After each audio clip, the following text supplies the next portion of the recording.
y de la Patria, se abre la sesión.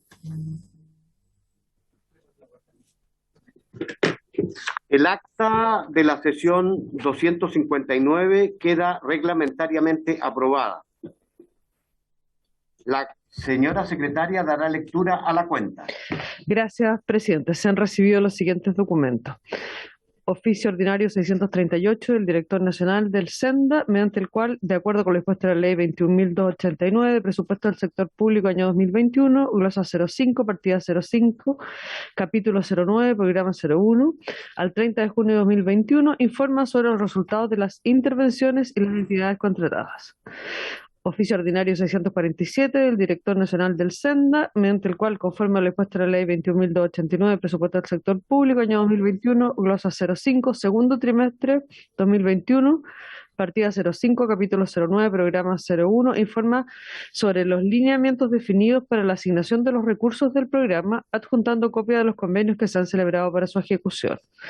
Finalmente, correo electrónico de la directiva del Centro de Padres y Apoderados del Instituto Barros Arana, a través del cual solicitan poner en tabla con urgencia el proyecto de ley original en moción que modifica las normas de admisión escolar para facilitar el acceso de estudiantes a los establecimientos educacionales con modalidad de internado y de aquellos con necesidades educativas especiales permanentes, en segundo trámite constitucional, cuya tramitación está detenida en la comisión desde enero pasado. Exponen que el actual sistema de admisión escolar ha dejado inhabilitados a niños, niñas y adolescentes y jóvenes de regiones de poder postular no solo a ese establecimiento, sino a todos los internados existentes en el país. Esto la cuenta, señor presidente. Muchas gracias, señora secretaria. En relación con la cuenta, ofrezco la palabra. En relación... Diputada Girardi. Sí, presidente, hay dos proyectos que tienen que ver con el tema de admisión escolar en los internados. Esto lo discutimos latamente. Uno viene del Senado y el otro es nuestro, ¿no? Lo presentamos en la Cámara y que los dos están para ser tratados en la comisión. Creo que con el del Senado empezamos a avanzar. Tengo entendido que proyectos que son del Senado y de la Cámara que tienen origen en cámaras distintas no se pueden fusionar, ¿no? Pero yo creo que deberíamos analizar cuál de los dos vamos a tramitar, porque efectivamente me parece que el del Senado se interrumpió la tramitación y no la continuamos, pero debiéramos abordar ese tema, presidente, para que lo revise junto con la Secretaría para poder ponerlo en tabla. Eso es lo primero. Y lo segundo, presidente, quiero que como comisión no voy a pedir que le cantemos cumpleaños feliz a la Marisol, porque estuvo de cumpleaños ayer, pero que le quiero a través de todos los miembros de esta comisión desearle que haya tenido un muy, muy feliz cumpleaños ayer, porque no tuvimos sesión, así que no la pudimos saludar ayer. Pero un abrazo muy, muy gigante, con mucho cariño, por lo menos de parte mía, y yo creo que extensiva a todos los miembros, de diputadas y diputados de esta comisión. Todos a Marisol un gran saludo y un cariño, es una secretaria de lujo que tenemos, así que un abrazo grande. Muchas gracias. Con cargo a la comisión la voy a invitar a cenar en nombre de todos ustedes. Muy bien. De acuerdo. Nos sumamos en serio a los saludos merecidos, ¿no es cierto?, por este cumpleaños, que lo pasó trabajando hasta donde sé. Pero en definitiva, todos queremos aprovechar la ocasión para manifestarles nuestro agradecimiento más sincero por su dedicación, compromiso con esta comisión, ¿no es cierto?, en la que se trabaja tanto a propósito, ¿no? Porque sesionamos ordinariamente 3 veces a la semana, lo que no es normal, quiero decirlo, en el resto de las comisiones. Así que esto da cuenta de los muchos temas que están y con carácter de urgente. ¿Alguien más en puntos varios? Ofrezco la palabra en puntos varios. Yo, antes de entrar a la orden del día, quiero decirles que junto a Marisol, precisamente, tenemos una propuesta de trabajo para los próximos días que se hace cargo de las muchas demandas que tenemos, ¿no es cierto?, de distintas organizaciones, entidades, y que queremos ir despejando rápidamente. Como la próxima semana es semana distrital, entonces estamos instalados en el día lunes 9 y allí queremos dedicarla a continuar con el estudio del proyecto que nos envió el Ejecutivo, que dice relación con las subvenciones para la modalidad de reingreso.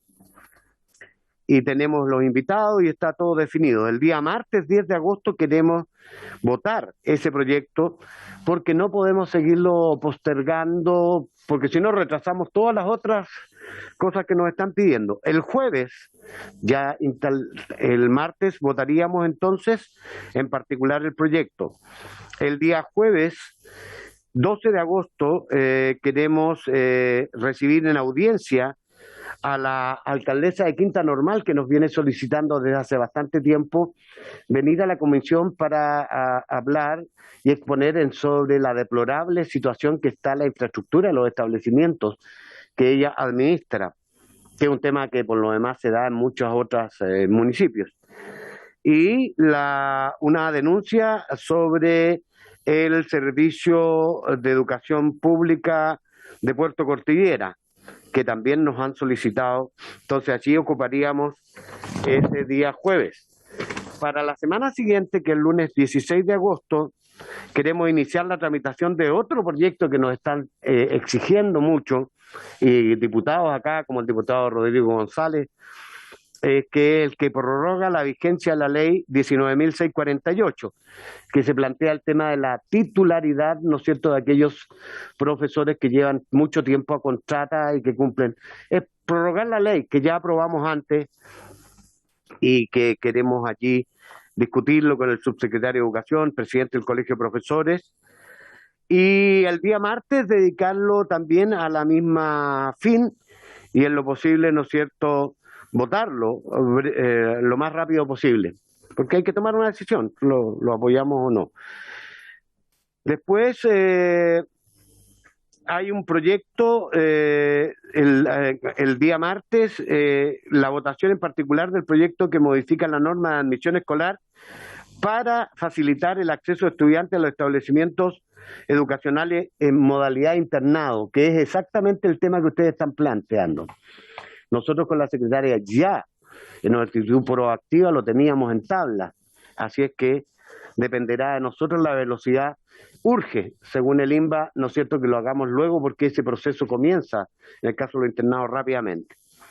Y el día jueves 19 de agosto también tenemos una tabla que tiene que ver con analizar la problemática de aquellos profesores que hoy día están siendo desvinculados por haber sido evaluados por 2 veces consecutivas con nota insuficiente o básica, que es una solicitud del colegio, y hay que conversarlo con el CPIP, con la subsecretaría. Y hay una otra solicitud. Tenemos entonces la tabla de las próximas 2 semanas de vuelta de la semana distrital, para que ustedes vean, aborda varias de las preocupaciones que ustedes nos han manifestado. Y en la medida que avancemos rápido, entonces podremos ir abordando otros temas que también nos están planteando con carácter de urgencia. Por ejemplo, hay un proyecto en esta convención que tiene que ver con salud emocional, que hay organizaciones preocupadas de ese tema. Muy bien. Eso a título de información para ustedes, los distinguidos integrantes de esta comisión. Entrando en el orden del día, esta sesión especial ha sido citada con el objeto de analizar el rol de las universidades estatales en el contexto de la pandemia por COVID-19 y la compleja situación económica a la que se han visto enfrentadas y que está afectando su estabilidad financiera, a fin de adoptar las acciones necesarias, ¿no es cierto?, y que se consideren pertinentes. En razón de lo anterior, vamos a escuchar a los siguientes invitados, a quienes aprovecho de saludar, ¿no es cierto?, muy cordialmente en nombre propio y de la comisión. Al presidente del Consorcio de Universidades del Estado, CUECH, rector de la Universidad de Chile, don Enio Vivaldi Béjar. a quien le voy a dar la palabra en primerísimo lugar porque tiene que retirarse a las 16 según ha hecho saber a la Secretaría.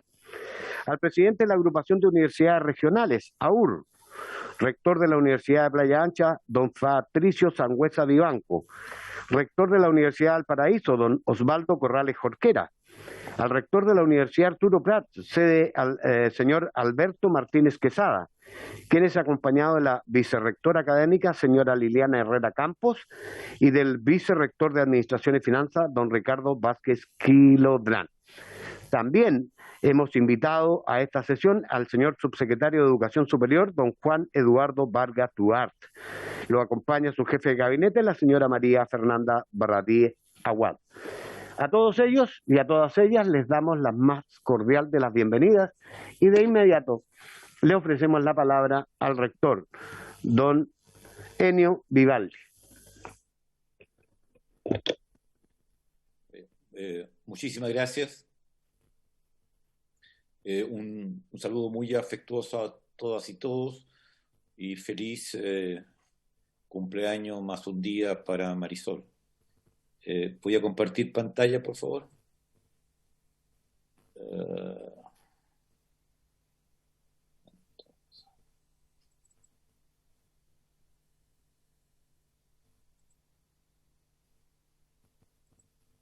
Ok. Bien. Muchas gracias. Primer punto, las universidades públicas, el compromiso con el país que ellas tienen y el compromiso con sus estudiantes. Primero, empecemos. Las universidades públicas. Internacionalmente, el concepto de educación superior pública es inequívoco. La OCDE, por ejemplo, define como pública toda casa de estudio controlada y gestionada directamente por una autoridad o agencia estatal o cuyo órgano superior esté conformado en su mayoría por miembros designados por la autoridad o elegidos públicamente. Más aún, y esto a mí me gusta mucho enfatizarlo, debemos entender que las universidades públicas representan un nivel terciario del sistema público de educación. Hay una articulación aquí, hay una vertebración, hay una coherencia entre los niveles básicos, medio y terciario. Y en todo el contexto de lo que es la educación pública se siguen los mismos principios e idearios. Además de esta naturaleza jurídica que la diferencia y que implica una relación especial con el Estado, lo que en Chile aún dista bastante de cumplirse a cabalidad, las universidades públicas poseen una misión que se aboca exclusivamente a la búsqueda del bien común, forman parte constitutiva del espacio público y tienen un claro compromiso con los desafíos nacionales y locales. Consecuente con lo anterior, durante la pandemia el compromiso con el país ha evidenciado notoriamente las responsabilidades asumidas por las universidades estatales. Nuestras instituciones han puesto al servicio del país su infraestructura, equipamiento y las más elevadas competencias científicas, profesionales y técnicas de sus académicos y funcionarios para que Chile haya podido y pueda enfrentar la amenaza de salud más grave que ha vivido el mundo en muchas décadas. Algunos de los aportes de las universidades estatales al país. Esto lo hemos tenido oportunidad de presentar en otras oportunidades, voy a ir muy rápidamente. La red de laboratorios PCR que se instala en todo Chile, el traspaso de infraestructura universitaria para enfrentar el avance del COVID-19, la salud mental en tiempos de pandemia, aportes muy importantes, modelamiento y simulación de la propagación del virus para evaluar impacto diferencial de medidas como aislamiento social y cuarentena. Este punto creo que es algo que irrumpe ahora con la pandemia, no tenía la connotación que hoy día tiene, pero es cómo el modelamiento matemático permite anticipar el curso que tendrá la pandemia y sobre todo cómo permite simular los efectos de distintas medidas alternativas que puedan considerarse para propagarla. Nosotros creemos que esto merece ser enfatizado porque es una gran contribución desde la academia a la política, porque permite que quienes toman decisiones para el país tengan una mejor posibilidad de evaluar las consecuencias de las políticas que van a proponer y las puedan explicar también mejor a la comunidad. Toda la labor que cumplieron los hospitales dependientes de las universidades estatales, también hemos revisado eso, ya el rol de la universidad del Hospital de la Universidad de Chile, del Hospital de la Universidad de Antofagasta y de todos aquellos hospitales en que están como medidas universidades estatales dentro del sistema público de salud. La atención primaria en salud y redes territoriales, el testeo, trazabilidad y aislamiento, lo que han hecho ahí nuestros académicos, nuestros estudiantes, ¿ya? El análisis genético molecular del virus, que también hemos participado con Miguel Allende y todo un equipo, políticas comunicacionales en pandemia, eso también ha sido un aporte relevante que hemos hecho. Muchos de estos aportes, perdón, aprovecho de decirlo, se han hecho a través de, o se han canalizado a través de la mesa social creada por el ministro Blumen en su momento en el Ministerio del Interior. La elaboración de implementos de protección y la participación en los estudios internacionales de desarrollo de vacunas, son algunos de los ejemplos. A propósito de vacunas, hay un proyecto muy, muy sólido que estamos proponiendo respecto a un centro productor de vacunas. El foco es puesto en los estudiantes y esto creo que es muy, muy importante, ¿ya?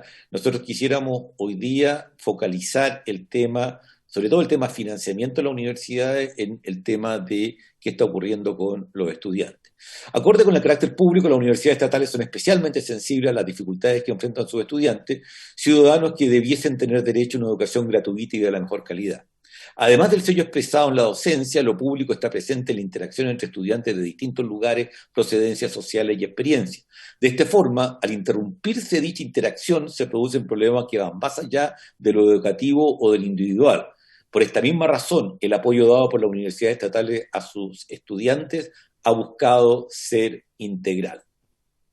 Las medidas tomadas con foco en los estudiantes: acceso equitativo a las actividades académicas, becas de conectividad para financiar internet móvil, chip de celular y mejoras en planes de datos, entrega de computadores y tablets, programas de acompañamiento a los estudiantes, las facilidades administrativas y económicas, las becas de apoyo a la matrícula para estudiantes que perdieron gratuidad, la flexibilidad para el pago del arancel de pregrado, la anticipación de entregas de ayuda con estudiantiles internas, el apoyo psicosocial, plataformas para contención y derivación en temas de salud mental y campañas de promoción y prevención de la salud mental. Ahora veamos los impactos de la crisis, ¿eh? Quizás de la partida me gustaría decir que muchos de los impactos son impactos de la crisis, pero también muchos de los impactos de la crisis son un develamiento de falencias que el sistema tenía y que lo que ha hecho la pandemia es dejarla al descubierto, inescapable. Algunas de las dimensiones del impacto en la calidad de la enseñanza. En Chile el paso a la virtualidad en la educación superior se desarrolló muy exitosamente. Ahí por ingrato que sea hacer este tipo de comparaciones, pero hay que decirlo que es impresionante cómo Chile logró mantener su educación superior comparado con muchas otras regiones. También quisiéramos recordar que si Chile es tan potente en informatización, esto es porque en la década del 80 las universidades públicas, en especial la Universidad de Chile y la USACH, ya impulsaron la informatización del país. En otras palabras, hoy día estamos recogiendo frutos sembrados por el sistema público también de educación en el área de informatización. En Chile no fueron agencias gubernamentales, ni los bancos, ni ninguna otra institución, fueron las universidades las que hicieron la informatización del país, al punto que hasta el día de hoy el dominio Internet lo administra la universidad. Incluso así la calidad se tensiona, dado que la presencialidad es fundamental para la experiencia universitaria. Eso es evidente, la universidad por sobre todo es una vida en comunidad, es una interacción, ¿ya? Y ese aspecto comunitario ya resiente mucho la calidad misma de la enseñanza. Disculpen que repita cosas por todos conocidas, pero, por ejemplo, el pluralismo en la universidad es parte de la calidad de la enseñanza. La convergencia de personas de distintos orígenes sociales es parte también del proceso de enseñanza como se entiende hoy día. Y por esta misma razón, las universidades del Estado tienen el compromiso de avanzar en el retorno a la presencialidad, respetando una gradualidad pertinente a cada realidad, las regiones, la vulnerabilidad de sus estudiantes, entre muchas otras. Segunda dimensión muy importante, la vida comunitaria, como decía, y la consecuencia que esta tiene en la salud mental. La pandemia ha afectado una dimensión fundamental del proceso de desarrollo integral de los estudiantes, como es la vida en comunidad. Esto contribuyó a generar un impacto negativo en índices de salud mental que ya eran desfavorables ante la pandemia y respecto a las cuales las universidades han debido proveer mecanismos de apoyo. Además del impacto por la pandemia está la visibilización de las severas falencias en salud comunitaria del sistema público. Esperamos que a futuro los temas de salud mental se traten más abiertamente sin una connotación estigmatizadora como ocurre hoy día. Dentro de toda la desgracia que significa la pandemia, por lo menos el hecho que hoy día nadie tiene problema en reconocer cómo su salud mental se ha visto afectada, pensamos que es algo que va a ayudar, uno, a centrar la salud mental comunitaria, y dos, a que reconozcamos sin que eso signifique una cosa que vaya en detrimento de la imagen que tengamos de cada individuo, los problemas en este ámbito que pueda tener. Una tercera dimensión de impacto es el financiamiento. La enorme contracción económica que sufrió el país durante el año 2020 afectó con mayor intensidad precisamente a las familias más vulnerables de este país, producto de un modelo de financiamiento basado en la demanda, aplicado incluso en las universidades públicas. El acceso a la educación superior pasó a ser para muchas familias una pesada carga adicional que enfrentar en contexto de crisis económica. Protección de la salud. Frente a la emergencia sanitaria que se encuentra viviendo el planeta, el resguardo de la salud es fundamental, y en este sentido las instituciones de educación superior pública han debido no solo velar por la salud de sus estudiantes, sino también incluir en el análisis de toda medida el impacto que ello podría provocar en su familia y en la comunidad universitaria, ¿ya? Esto es una cuestión clave. Los estudiantes son muy gregarios, hacen mucha vida social, se visitan, estudian, etcétera, y está casi, por lo tanto, que aparezca un foco en un recinto universitario tiene una capacidad multiplicativa que asusta. Y la otra dimensión, desde luego, es el aprendizaje que hemos hecho nosotros. A pesar de las complejidades señaladas, la pandemia corresponde a lo que nos tocó vivir, por lo cual también es necesario aprovechar y destacar las dimensiones formativas que esta experiencia ofrece para los propios estudiantes. Por ejemplo, una labor de voluntario en trazabilidad. Es muy frecuente, común, conversar con estudiantes que te dicen: mire, yo entré a hacer esta labor de trazabilidad porque quería colaborar en algo a las tareas de salud, pero ocurre que fue una experiencia enormemente enriquecedora para mí como persona, porque pude tener que contener familias, conocer los problemas que tenían, etcétera. Lo que también implicó, otra área en la cual esto implicó aprendizaje es en el desarrollo tecnológico, etcétera. Por lo demás, si me permiten agregar otro comentario, se ha enfatizado mucho el factor incertidumbre. Bueno, las universidades de alguna manera viven en la incertidumbre, saben que todo conocimiento es tentativo y tienen que siempre buscar una explicación mejor a la que hoy día se considera. El drama del financiamiento a la demanda en pandemia. La dimensión de financiamiento antes mencionada es especialmente dramática en un sistema como el nuestro, que se estructura sobre la base de aranceles. En un exceso de este absurdo, o sea, que todo el sistema se financia en función de aranceles, ¿ya? Las universidades que pertenecen al Estado hoy deben regirse por este mismo sistema, ¿ya? Esto es una cosa fantástica, porque el voucher fue inventado precisamente para asignar recursos con un criterio muy de competencia entre proveedores privados, digamos. No sé si hay otros países en que usan este mismo sistema para el sistema público. Por su carácter público, estas instituciones debiesen contar con una estructura de financiamiento que mantuviese a sus estudiantes resguardados de estas contingencias.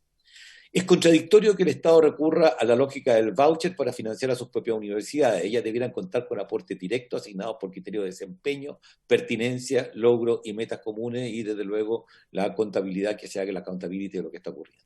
El financiamiento de la demanda supedita las variables académicas a las económicas. Ojo, por favor. Por ejemplo, la duración de la gratuidad no se ajusta al avance académico de los estudiantes, el cual se ha visto fuertemente afectado por causas de fuerza mayor derivadas de la pandemia. Gran parte de los problemas nuestros precisamente tienen que ver con esta contradicción entre una gratuidad y que va en contra realmente de facilitar el avance académico, la flexibilidad, etcétera, en el currículo y la trayectoria de los estudiantes. El actual modelo de voucher resulta ser regresivo, ojo, afecta a los estudiantes más vulnerables e ineficiente. Afecta la variable de progresión y titulación, transformando la inversión en educación, que debería, por supuesto, traducirse en cómo progresa y en la tasa de titulación, en un gasto, en un desperdicio. Este es otro ejemplo de la contradicción entre los resultados esperados de las normativas, ya, que hoy rigen nuestro sistema educacional, y los efectos reales que han tenido, y que ha hecho que tengamos que habernos dado cuenta a poco andar que sistemas como el CAE no funcionaron, que sistemas como el aporte fiscal indirecto no funcionaron, y así una larga lista de mecanismos, de herramientas que tenían una determinada fundamentación que resultó ser inadecuada. En 2020 las universidades públicas tuvieron un perjuicio de 181.000 millones, y esto aquí tenemos el ítem, esto va a quedar acá, está itemizado, en menor matrícula 43, menores ventas de servicios 61, impacto en posgrado, formación continua y cooperación académica 20.000, apoyos institucionales a la pandemia por fabricación de insumos, apoyo a la ciudadanía, atención médica, 30.000 millones, implementación de la semipresencialidad, 2.000 millones, adecuaciones para dictar educación a distancia, como conectividad y equipamiento para estudiantes, licencia y software para docencia virtual, reforzamiento de infraestructura de los TICs, 12.000 millones, y aplicación del artículo 108 de la ley 21.091, de 14.000 millones. Punto 3, medidas para la educación superior pública que proponemos. Las medidas urgentes es disponer de un fondo basal especial de financiamiento para la Universidad del Estado que les permita continuar prestando su servicio académico y desarrollando las labores de ciencia e investigación que han resultado esenciales en el combate de la pandemia. 2. Actualmente las instituciones estatales no pueden contraer deudas que excedan el periodo presidencial y requieren autorización. Se propone permitir una línea de endeudamiento de largo plazo con garantía del Estado que refleje el apoyo del Estado a sus universidades y permita mejores condiciones financieras para este endeudamiento. Punto 3. En el caso de no existir recursos adicionales por parte del Estado, se debe permitir nuevamente el uso de los excedentes acumulados del Fondo Solidario para enfrentar los mayores gastos experimentados en los años de pandemia. Punto 4. Suspensión en la aplicación de los aranceles regulados. La implementación de la ley 21.091 en esta materia ha sido insatisfactoria e inevitablemente tendrá implicancias muy negativas para el sistema universitario. Si se implementa una medida que perjudica a la universidad en gratuidad, las únicas que no pueden evitar ese daño son las estatales, pues están obligadas a adscribir a ellas. Medidas urgentes número 5. Pedimos que no se contabilice un año en el cálculo de la duración de los estudios a financiar por la gratuidad, sea este el 2020 o el 2021 según el ingreso del estudiante. Medida 6. Pedimos entregar mayor flexibilidad en el uso de los fondos basales entre capital y corriente, gastos de capital y gastos corrientes, para así dar mayor holgura a las instituciones para enfrentar el complejo escenario actual. Y medida número 7, aumentar los fondos basales 2022 en la ley de presupuesto para que al menos compensen los menores ingresos registrados por las universidades en el 2020 y el 2021. Resulta vital que la evaluación de la propuesta presupuestaria del Ejecutivo para el 2022, por favor, esto queremos hacer un llamado a los diputados a estar atentos a esto, no considere el incremento que tendrá la cuota anual del plan de fortalecimiento, monto comprometido a 10 años. Este es un programa que se fijó por ley y este aumento previsto para 2022 no se vincula a la pandemia, sino que viene a regularizar el aporte comprometido en la ley 21.094 para los primeros 5 años del plan. Estos recursos deben ser utilizados en fines específicos de fortalecimiento a largo plazo y no en paliar las medidas dejadas por la pandemia, ¿ya? Y repito que hubo en los 2 primeros años hubo una cantidad muy significativa, 15.000 millones, que no se entregó y se están entregando este año. Entonces, queremos que quede muy claro que eso está vinculado precisamente al plan de fortalecimiento que está regulado por ley y no puede ser confundido con los fondos que deben llegar para paliar los efectos de la pandemia. Reflexiones finales. Primero, valoramos varios avances sustantivos. Pensamos que es una muy buena costumbre, ya no muy recurrente entre nosotros, agradecer y valorar las cosas que consideramos positivas en el ámbito de la política y de lo público. Primero, valoramos enormemente que haya habido un reconocimiento específico y diferenciado por ley a través de la ley de las universidades estatales. Segundo, valoramos enormemente la creación de nuevas instituciones para aumentar la cobertura pública en todo Chile, las nuevas universidades. Tercero, valoramos enormemente la disposición de mayor financiamiento público para los estudiantes más vulnerables del país a través de la gratuidad. Si bien en la aplicación misma de se ha incurrido en importantes errores, como son los aranceles regulados, el ímpetu por dar acceso a los sectores más vulnerables ha sido siempre una bandera de lucha para las universidades públicas. Y por último, valoramos también enormemente el contar actualmente con un fondo de fortalecimiento que entrega recursos, pero además estimula el desarrollo mancomunado de las instituciones estatales. Así se ha avanzado una lógica de creación y colaboración, dando cuenta de que sí es posible superar el modelo basado en la competencia y poca regulación que se estableció en Chile por décadas. No obstante, este reconocimiento es fundamental entender que son necesarios muchos más esfuerzos de los sucesivos para fortalecer el sistema público de las universidades. Quizás, a modo de agradecimiento también debería decir, cuando hablo del Fondo de Fortalecimiento, que el trabajo que ha realizado la Subsecretaría de Educación, y es bueno dejarlo en claro, ha sido extraordinariamente bueno, positivo, y cuenta con todo el reconocimiento y agradecimiento por parte de las universidades estatales, la muy buena forma en que se ha administrado un problema de la complejidad que tiene el Fondo de Fortalecimiento. Un segundo aspecto de reflexiones finales, un nuevo modelo de sociedad que enfatice el bien común. Los últimos 2 años, con estallido social y pandemia mediante, han hecho evidentes las fracturas que aquejan a nuestro país. Debemos reflexionar sobre ellas para aprender y proyectarnos en temas medulares relacionados al tipo de sociedad y de país que queremos construir. Debemos entender la sociedad de manera sistémica, enfatizando su cohesión y búsqueda de bien común, y no como una coexistencia de intereses individuales y grupales. Ejemplo notable, la vacunación es antes que nada un acto de compromiso con los demás. A mí me gusta mucho enfatizar el contrapunto entre un señor, un individuo a quien le duele la cabeza, y un problema de él si quiere o no tomar un analgésico. Es un tema individual, su patología, y un tema individual, su terapia. Y eso es totalmente distinto a un proceso de vacunación en el cual es una pandemia que afecta a la sociedad entera. Y por lo tanto, cuando un individuo se vacuna o no se vacuna, además de protegerse a él está o no contribuyendo a erradicar de la población la vacunación. Yo creo que van a ser muchas las lecciones que vamos a aprender con respecto precisamente a esta mirada sistémica de la sociedad. Por otro lado, el modelo chileno ha dejado de lado una serie de temas fundamentales que deben enfrentarse correctamente para un salto al desarrollo y, más importante aún, para construir un espacio que propicie una sana convivencia ciudadana. Temas como la superación de la desigualdad, el desarrollo de una nueva estructura productiva, más y mejor investigación e innovación y la necesaria descentralización del país son algunos de los grandes desafíos que debemos enfrentar. En este camino, las universidades de todos los chilenos tienen que cumplir un rol central. Tercer aspecto de las reflexiones finales, el financiamiento de la educación pública. Será muy importante asegurar el financiamiento de las universidades estatales en el corto plazo. Sin embargo, será crucial que ello no haga menos urgente la necesidad de un cambio profundo en el sistema del financiamiento, el que por basarse hoy en la demanda, la privatización de los asuntos sociales en buenas cuentas, no reconoce las múltiples funciones que las universidades públicas cumplen. Si esto no se hace, se hipotecará un proyecto sustentable de universidad pública de calidad para todos los estudiantes del país, sin exclusión. Así también se pondrá en jaque la investigación de punta en un país en que la inversión en ciencia y tecnología es una cuestión clave para definir su desarrollo.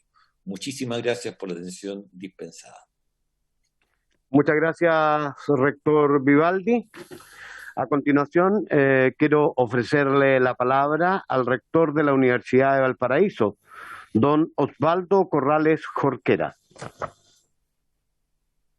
Muchas gracias, presidente. Un cordial saludo a las honorables diputadas y a los honorables diputados que nos acompañan en la sesión de hoy, y también al subsecretario de Educación, don Juan Eduardo Vargas. Si me permiten compartir la pantalla, por favor. Tengo una presentación, va a ser muy... Está permitido, señor rector. Muchas gracias. Bien, en primer lugar quisiera agradecer que a un rector de una universidad pública regional se le dé la oportunidad de intervenir en una sesión de esta naturaleza para, en primer lugar, poner en valor lo que ha sido el aporte de las universidades estatales, en este caso... Presidente, pedirle al rector Corrales a ver si puede incrementar el volumen de su micrófono o acercarse más porque no se escucha demasiado bien. Ya, deme un segundito a ver si me funciona mejor con audífonos.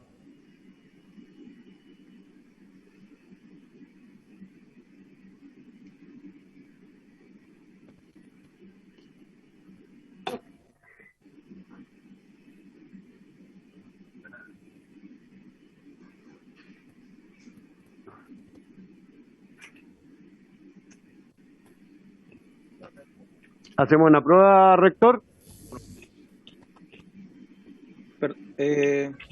¿O no? ¿Se me escucha mejor ahí, diputado, o no? Mucho mejor. Perfectamente bien. Muy bien. Perfecto. Muy bien, muchas gracias por el apunte. Bien, ahora se me desconfiguró todo aquí en el equipo, pero en fin, ahora sí. Muy bien, decía que quería agradecer muy especialmente que se me dé la oportunidad en mi calidad de rector de una universidad pública regional para poner en valor lo que ha sido el aporte insustituible que hemos hecho las universidades públicas en la lucha contra la pandemia y también para poder visibilizar los efectos que y la situación en la que actualmente nos encontramos y los efectos que la pandemia ha tenido y que eventualmente en el mediano y largo plazo podrían efectivamente comprometer nuestra capacidad para seguir haciendo estos aportes al país y a la región. Yo, por supuesto, suscribo todo lo que ha dicho el rector Vivaldi en general y quisiera simplemente poner algunos ejemplos. ¿Cuál ha sido el rol de la Universidad de Valparaíso en particular en la lucha contra la pandemia en nuestra región y de qué modo hemos colaborado con la ciudadanía, con las autoridades para enfrentar esta situación? En primer lugar, voy a poner algunos ejemplos porque me parece a mí que siempre es más nítido visibilizar con algunas situaciones muy concretas. En primer lugar, exámenes PCR, el Laboratorio de Biología Molecular del Centro de Diagnóstico e Investigaciones de Enfermedades Infecciosas de nuestra Facultad de Medicina, tenía el único laboratorio que al inicio de la pandemia estaba en condiciones de realizar y procesar test PCR. En el Gran Valparaíso, esto es en las comunas de Viña del Mar, Valparaíso, Quilpué, Villa Alemana.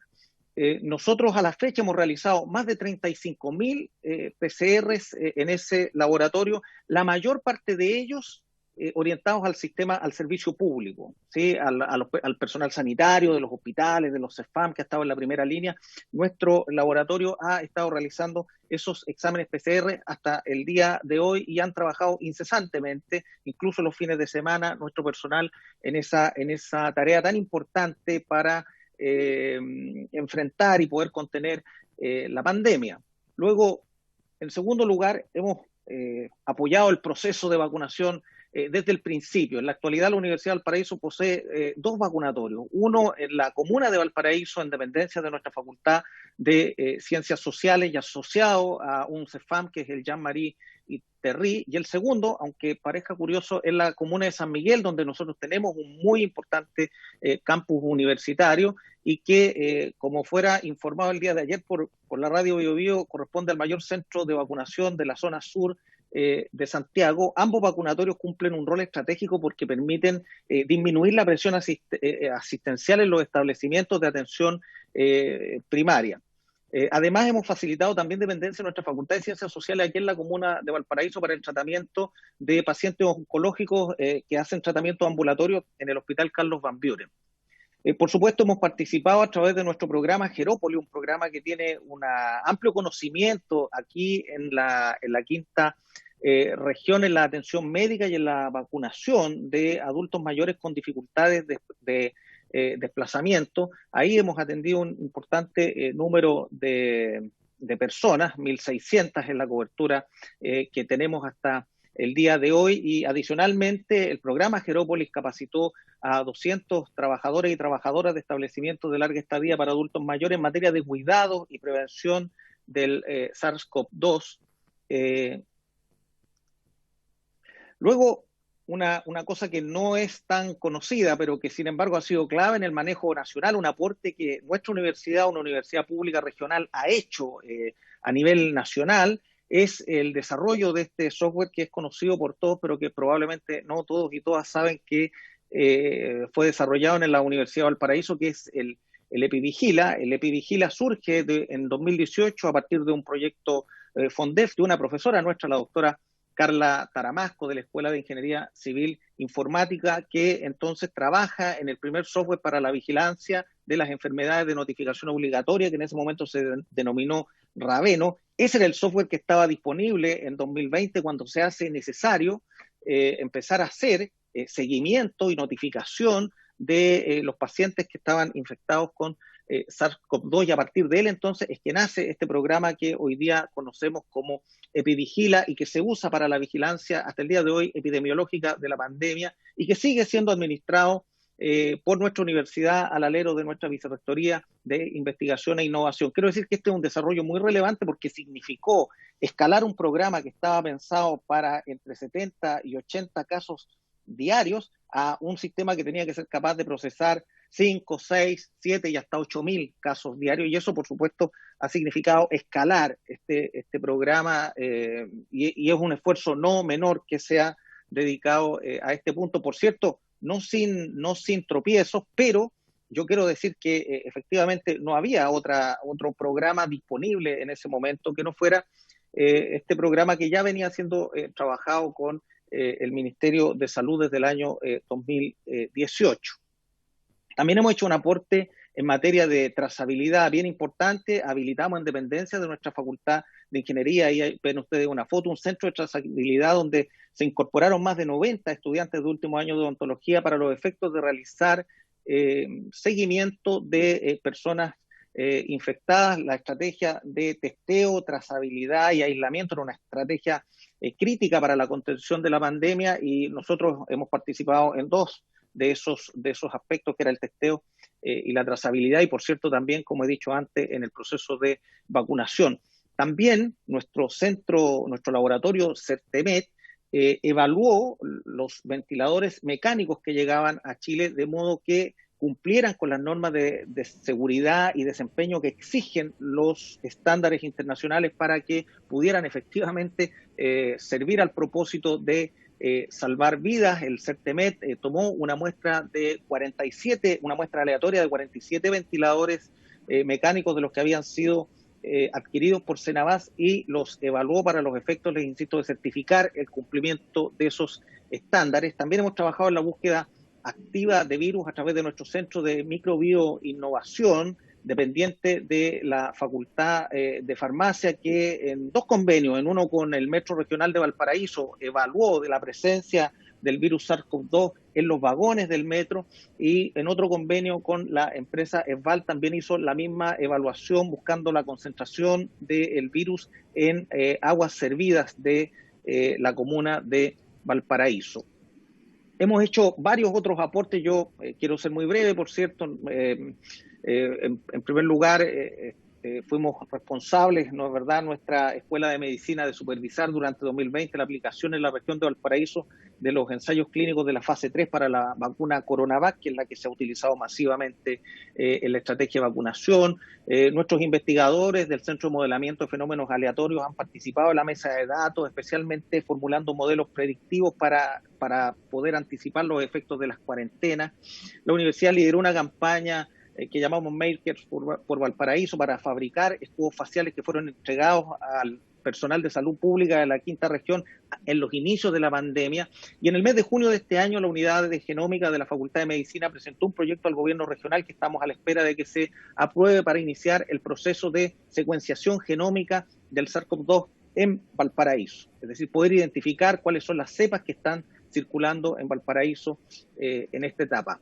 ¿Qué costo han tenido estas acciones? Obviamente, en parte estas acciones se han financiado también por los aportes que los propios organismos del Estado y las propias autoridades sanitarias han hecho, pero para la Universidad de Valparaíso, entre gastos directos y aportes valorizados, estas acciones han tenido un costo cercano a los 443 millones de pesos en ese desglose que yo he puesto ahí y al que no me voy a referir, en el laboratorio PCR, vacunatorios, trazabilidad, el funcionamiento de CERTEMET, la búsqueda activa de los virus y las instalaciones para el tratamiento de pacientes oncológicos, que fue una urgencia que tuvo el Van Buren cuando el hospital se saturó con pacientes COVID. Ustedes recordarán en la peor parte de la pandemia durante este primer semestre. Por supuesto, la universidad no solo facilita recintos, también tiene que poner personal para que esos recintos sean mantenidos adecuadamente, sufraga, por cierto, los gastos básicos de aquellos, y en muchas ocasiones también hemos tenido que implementar algunas transformaciones de nuestra infraestructura para que estas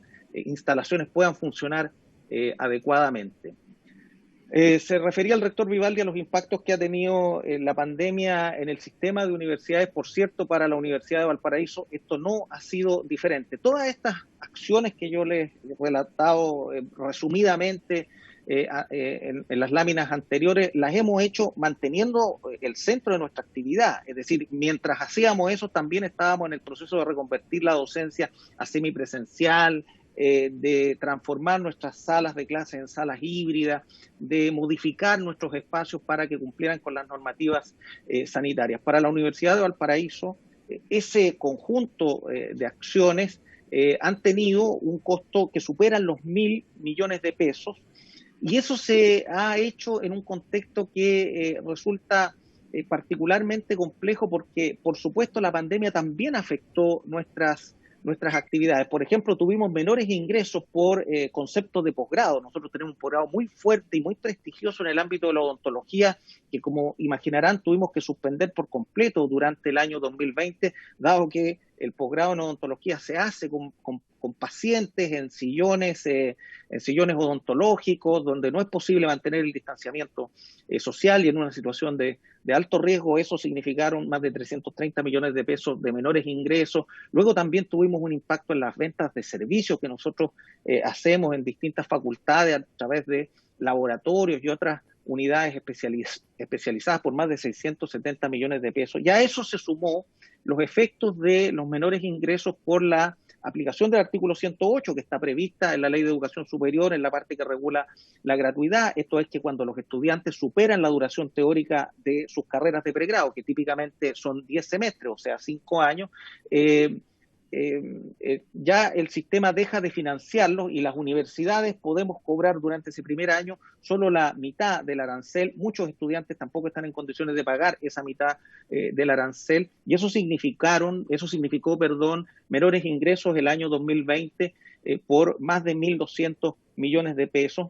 Sumando los distintos efectos que ha tenido la pandemia, más el efecto de la aplicación del artículo 108, la universidad ha tenido, entre mayores gastos y menores ingresos, un costo que supera los 3.300 millones de pesos, lo que la llevó por primera vez en más de 12 años a firmar estados financieros negativos por el equivalente a 3.750 millones de pesos en el ejercicio de los estados financieros, el ejercicio presupuestario del año 2020. Hay un par de efectos que además se van a sumar este año. Este año no ha sido mucho mejor, especialmente durante el primer semestre, pero a este efecto se van a sumar otros, como por ejemplo que durante este año se produjo una baja de matrículas en el sistema en general, que en el caso de la Universidad de Valparaíso alcanzó aproximadamente al 6%. Nosotros tuvimos por primera vez, también en más de 10 años, no logramos alcanzar el cupo oficial de vacantes que habíamos ofrecido, y por lo tanto a estos efectos que yo he señalado previamente, se va a sumar probablemente el efecto de haber tenido durante este año una matrícula menor a la que habíamos proyectado, que es algo que en cualquier caso se dio se pudo verificar en todo el sistema. Probablemente también este año los menores ingresos por aplicación del artículo 108 también crezcan. Nosotros entendemos que van a subir de 1.200 a casi 2.000 millones durante el presente año, y eso va configurando ciertamente una situación que para una universidad del Estado, con las dificultades que además supone desde el punto de vista administrativo y normativo, puede llegar a ser un efecto que se agrave durante el año 2021.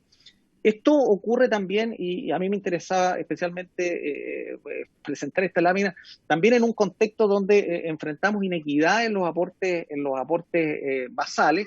Yo aquí he puesto la situación de la región de Valparaíso. Las universidades tradicionales recibimos aportes directos del Estado. Todas las universidades tradicionales. En la región de Valparaíso tenemos una situación excepcional. Tenemos 2 universidades del Estado y 2 universidades privadas tradicionales. Todas recibimos aportes fiscales directos, es decir, aportes basales para que podamos funcionar.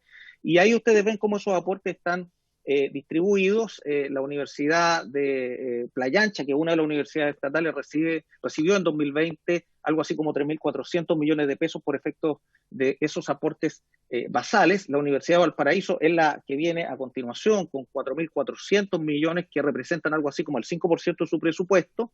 Y luego vienen las dos universidades privadas que son la Universidad Técnica Federico Santa María y la Universidad Católica, que como ustedes pueden ver en esta lámina reciben aportes que son muy importantes. Yo, por supuesto, no estoy queriendo afirmar que se le tengan que reducir los aportes a esas universidades que son universidades que también juegan un rol importante en nuestra región y con las que nosotros mantenemos las mejores relaciones. Por cierto, que los aportes se distribuyan de esta manera tampoco es responsabilidad de esas universidades. Esas universidades no son las causantes de esta situación. Esta situación obedece a una situación histórica y que, sin embargo, en nuestra perspectiva sí requiere ser revisada con cierta urgencia, porque en la práctica se traduce en una inequidad muy grave que también limita el desarrollo de universidades como la nuestra. Yo he cotejado los aportes basales con, por otra parte, en el gráfico que ustedes tienen a continuación, en la parte exterior de ese círculo está el porcentaje de la matrícula que entre todas manejamos en el ámbito del posgrado. Si ustedes ven, nosotros como Universidad del Paraíso recibimos del total de aportes que se entregan a la Universidad de la Quinta Región, aportes fiscales directos, recibimos el 12% y sin embargo nosotros atendemos al 27% de los y las estudiantes, y nos parece por lo tanto que aquí hay un ámbito que se debe mejorar. Les insisto, esta es una situación histórica, no está explicada ni por este año, ni por el anterior, ni tampoco es ocasionada por la Universidad Católica del Paraíso, la Universidad de Santa María, puesto que ellas no intervienen ni tienen que ver con que los fondos se distribuyan de esta forma. Simplemente nosotros, yo lo hago ver porque nos encontramos en una situación de inequidad donde paradojalmente las universidades públicas somos las que menores porcentaje de aportes fiscales directos recibimos. Si ustedes ven, entre ambas llegamos a algo así como el 20% de los aportes estatales y nos parece que es una situación un poquito paradojal. Algunas propuestas, yo me sumo a lo que ha dicho el rector Vivaldi, a corto plazo el Fondo de Estabilización o un acceso a los excedentes del Fondo Solidario de Crédito Universitario, ojalá con más flexibilidad que lo que se ha hecho en este tiempo. Yo quisiera aprovechar aquí de agradecer, así como el rector Vivaldi lo ha dicho, el apoyo que nos han dado en esta materia, en esa propuesta de acuerdo que se aprobó hace algunas semanas en la Cámara de Diputados, a la diputada Camila Vallejo y a la diputada Camila Rojas, ambas integrantes de esta comisión. Nosotros creemos que al mediano plazo es necesario también introducir cambios en el diseño de la gratuidad universitaria, especialmente en lo referido al artículo 108, que es el que prescribe que la gratuidad solo da cobertura a la duración teórica de las carreras. En nuestra opinión, debiera considerarse el mismo estándar de titulación oportuna que se considera, por ejemplo, para efectos de acreditación. Esto es la duración teórica más un año, podemos después discutir acerca de esto. También nos parece que debe revisarse al menos las metodologías, por ejemplo, a partir de la cual se estiman los porcentajes de crecimiento, porque si bien en este año la Subsecretaría de Educación Superior ha dado más holgura para esto, en los años previos a esta contingencia en particular, siempre se consideraba como base la matrícula del año inmediatamente anterior, y nos parece que eso está demasiado expuesto a contingencias, como de hecho las que hemos vivido ahora, aunque les insisto en la forma en que lo ha establecido la Subsecretaría de Educación Superior hoy día, se ha dado una holgura que nosotros ciertamente agradecemos para lo que va a ser la matrícula el próximo año. También creemos, como les decía, que deben revisarse los criterios de asignación de los aportes fiscales directos. Nos parece que eso debe ser revisado para que situaciones como la que yo expuse antes, se corrijan. Y finalmente nos parece que en el largo plazo deberá haber, un poco en la línea de lo que ya señaló el rector Vivaldi, un reconocimiento constitucional del sistema de educación pública en todos los niveles, y esto debería incluir el sistema de educación pública superior, por cierto, tanto a nivel de centros de formación técnica como en el sistema universitario. Eso era, presidente, y yo vuelvo a agradecer la oportunidad que se me ha dado en esta sesión de exponer estos puntos. Muchísimas gracias. Muchas gracias a usted, señor rector. A continuación, quiero ofrecer la palabra al presidente de la Agrupación de Universidades Regionales, AUR, el rector de la Universidad de Playa Ancha, el señor Patricio Sangüesa Vivanco. Bienvenido, don Patricio. Le ofrezco la palabra. Bien, muchas gracias, señor presidente. Ahora me voy a poner en cámara por esta invitación, que es una tremenda oportunidad de conversar con ustedes sobre temas que no solo nos interesan a nosotros, sino que le interesan al país completo. Y obviamente, ¿no es cierto?, a esta Comisión de Educación. La verdad es que voy a hablar de un tema muy específico en relación a las universidades regionales, que creo que es un tema de interés nacional, sin perjuicio que hay muchas materias que tratar respecto de las universidades regionales en particular. Yo quiero simplemente decir al inicio de que el modelo de desarrollo de la educación en Chile, de la educación superior, es un modelo que tiene muchas contradicciones, ya lamentablemente. Todos sabemos, ¿no es cierto?, que en un sistema de mercado lo que importa son los consumidores. Y mientras más consumidores haya, mejor, digamos, mejor le va a las empresas, a las instituciones, digamos, que se desenvuelven en lugares muy poblados. Y por ese motivo es que nosotros como universidades regionales vemos que existen ventajas comparativas y no sé si competitivas, pero comparativas al menos, entre la región metropolitana y las regiones del país. ¿Ya? Obviamente, ¿no es cierto?, que una región que tenga poca población tendrá menos postulantes a la educación superior, ¿ya? Y una región que tenga mucha población tendrá más postulantes a la educación superior. Y como el sistema chileno es P por Q, o sea, significa, ¿no es cierto?, que por cada estudiante se paga, y si no existen estudiantes, no se paga. Entonces ahí se produce una distorsión que favorece a algunas regiones en contra de otras regiones. Ese es un punto radical. Y el segundo es la vinculación entre la educación superior y el desarrollo. No es posible, digamos, que estemos creando carreras que por tener mercado y que produce una atracción, descuidemos las carreras que tienen menos mercado pero que son necesarias para el desarrollo nacional. Y qué mejor decir que las universidades públicas son aquellas que se comprometen, digamos, con aquellas carreras y aquellas áreas del conocimiento que probablemente tengan menos demanda, pero que sin embargo son necesarias para el país. Y por ese motivo es que mi exposición, si me lo permite, señor presidente, para poner un PowerPoint, no sé si lo puedo hacer, ¿sí? Sí, puede. Bueno, a ver si resulta. Ahí estaba como preparado este PowerPoint, pero no pasó nada. Ahí estuvo. Vamos a ver si ahora resulta.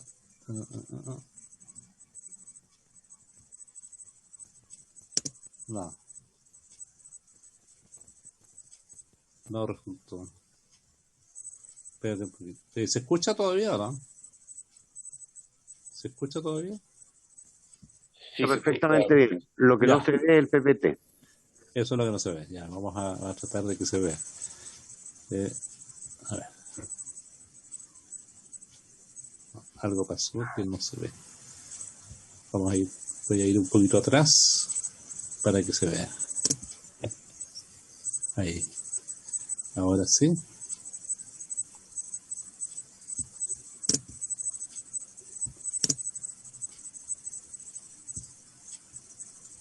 Veamos si se ve.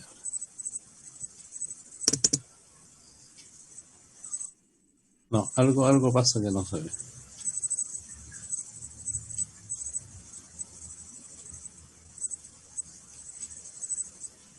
Le lanzo un salvavidas, usted prepara y resuelve el problema técnico y le damos la posibilidad de intervención al rector de la Universidad, Arturo Prats, que lo tenemos luego. Perfecto. Yo voy a, gracias, muy amable. Disculpa, si Patricio quiere me lo manda a mí, yo te lo presento y tú me vas diciendo cuando cambio de diapositiva. Bueno, vamos a ver cómo lo arreglamos. ¿Ya? Gracias. Mientras lo resuelve, yo voy a darle la palabra entonces al señor rector de la Universidad Arturo Prat, don Alberto Martínez Quesada, que como ya dije viene acompañado de la vicerrectora académica y el vicerrector de administración. Don Alberto, lo saludo con especial atención, toda vez que usted está presente y su universidad en el distrito que yo represento en la región de la Araucanía, concretamente en la ciudad de Victoria. Muchas gracias, presidente. Así es. Somos muy queridos en esa región, especialmente en la provincia de Malleco.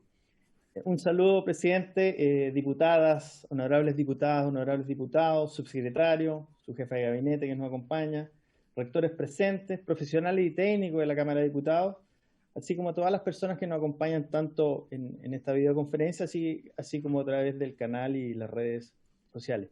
Para nosotros es un agrado poder estar aquí compartiendo con ustedes una mirada de una universidad pública regional de zona extrema y que, bueno, ha tenido que vivir lo que nos convoca, ¿no? Cómo hemos vivido las universidades la pandemia y también cómo está la situación financiera. Yo principalmente me aboqué a aquello porque me dijeron que teníamos 10 minutos para exponer y tratar de conversar más, ¿no?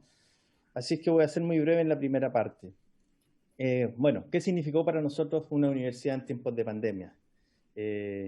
Evidentemente, como lo manifestó muy bien el rector Corrales, nosotros como universidades, desde el primer momento nos comprometimos con nuestros territorios.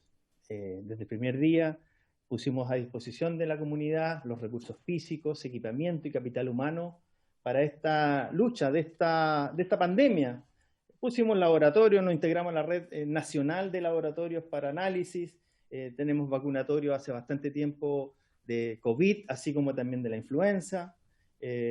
Desarrollamos una serie de implementos de seguridad que regalamos en forma absolutamente gratuita, elementos de protección en todas nuestras comunas. También facilitamos equipamiento. Esto es importante, que quizás no hemos mencionado en las universidades, hemos conversado hace tiempo de estas cosas, pero a veces quedan en el tintero. Los equipamientos que teníamos nosotros en la universidad para nuestras carreras del área de la salud, las facilitamos, por ejemplo, a las comunas rurales de la provincia de Altamarugal. Eso puede pasar muy desapercibido, pero también para nuestra comunidad, nuestro territorio fue de mucha importancia. Pusimos a disposición de la sociedad 2 edificios completos. Un edificio para la trazabilidad y un edificio para lo que ustedes recordarán, lo que fue un albergue de cuarentena para todo ese proceso migratorio que vivimos en nuestra región de Tarapacá. Eso absolutamente gratuito de parte de nuestra universidad, porque entendemos el rol social que cumplimos como universidad pública regional. Somos un actor relevante de nuestro territorio y eso es lo que a nosotros nos mueve. Bueno, como universidad tuvimos una rápida y eficiente reacción a la crisis COVID-19 en términos de apoyo a la docencia virtual, la conectividad y la priorización curricular. Acá es importante destacar que varias facultades ya habíamos desarrollado iniciativas en esta línea, desarrollando la virtualización como un elemento complementario de los procesos formativos y que, bueno, a la vuelta de la esquina nos tomó de sorpresa que al final es la forma en que hoy día ya llevamos casi 2 años trabajando todas y todos. Ayuda socioeconómica y de cobertura en salud a estudiantes con factores psicosociales de vulnerabilidad, apoyo integral y psicoemocional a estudiantes en su itinerario formativo, planificación para poder satisfacer las demandas actuales de espacios, habilitación de las dependencias para la realización de actividades críticas en las carreras del área de salud principalmente, como las prácticas y los campos clínicos internos. Y ahora obviamente estamos planificando el retorno gradual de talleres y laboratorios del resto de las carreras. Ya lo mencionaron los rectores que me precedieron, cómo fuimos capaces de apoyar no solo a estudiantes, sino que también a veces a funcionarios respecto a la conectividad y equipamiento para poder trabajar en forma virtual y eso con recursos institucionales. Bueno, a modo de resumen, a grandes rasgos, los costos asumidos durante el año 2020 y 2021 en conectividad para estudiantes, licencia, reforzamiento de infraestructura, en tecnología, información y comunicaciones, bordea los 1.000 millones de pesos. Contratos en telecomunicaciones adicionales, 300 millones de pesos. Y nosotros estimamos que los costos de retorno a la presencialidad en elementos de protección personal, rediseño, habilitación de espacios, señalética, mantención de inmuebles, recableados de red y una mixtura de presencialidad y virtualidad bordea los 479 millones de pesos para poder acceder y asumir ese tremendo desafío. Eso desde el punto de vista de la pandemia. 1.800 millones. Desde el punto de vista de la situación financiera, el año pasado yo estuve exponiendo acá, así como desde el primer momento nosotros socializamos, somos una rectoría nueva, asumimos a comienzos del año pasado, asumimos una institución con bastantes problemas y fuimos desde el primer momento súper transparentes en compartir con todas las autoridades la situación en la que estábamos recibiendo nuestra universidad. Es así como lo compartimos incluso con los rectores, lo compartimos con ustedes en una sesión del año pasado, lo compartimos con el subsecretario que estaba presente, así como también con el superintendente. Ustedes pueden ver ahí, pues las gráficas son más válidas que cualquier texto, ¿no? Cómo teníamos resultados operacionales en 3 años ya negativos, resultados del ejercicio en la misma línea. Hicimos una proyección ahí en el tercer gráfico de poder tomar ciertas medidas urgentes para revertir esta caída libre, así de directo. Bueno, los pasivos, las deudas de nuestra institución llegaban a los 48.000 millones de pesos. A mí siempre me gusta comparar esta cifra con el monto que invierte todo el FNDR de la región de Tarapacá en su territorio. Esa es la deuda con la que recibimos a nuestra universidad. Y la razón pasivo-patrimonio, bueno, ahí ustedes la pueden ver. Pues nosotros, claro, podríamos decir, todavía nos podemos seguir endeudando, pero no es nuestra política. Nuestra política es asumir responsablemente la gestión de esta institución. Es así como recibimos nuestra universidad, con un presupuesto autorizado, inicial, con un déficit de 28.000 millones de pesos, y lo cual fuimos reduciendo a través del tiempo con modificaciones que nosotros fuimos desarrollando. Luego tuvimos que también, así como mostramos la realidad compleja, a comienzos de este año ya comenzamos a mostrar los resultados, producto de una serie de medidas de austeridad. Como universidad logramos ahorrar o dejar de gastar, tómenlo como ustedes estimen conveniente, más de 7.000 millones de pesos, ¿ya?, respecto al año anterior. Y una disminución de 300 millones mensuales en remuneraciones. Para nosotros es sumamente importante algo que ya dijeron previamente, el poder repactar nuestros pasivos de corto plazo.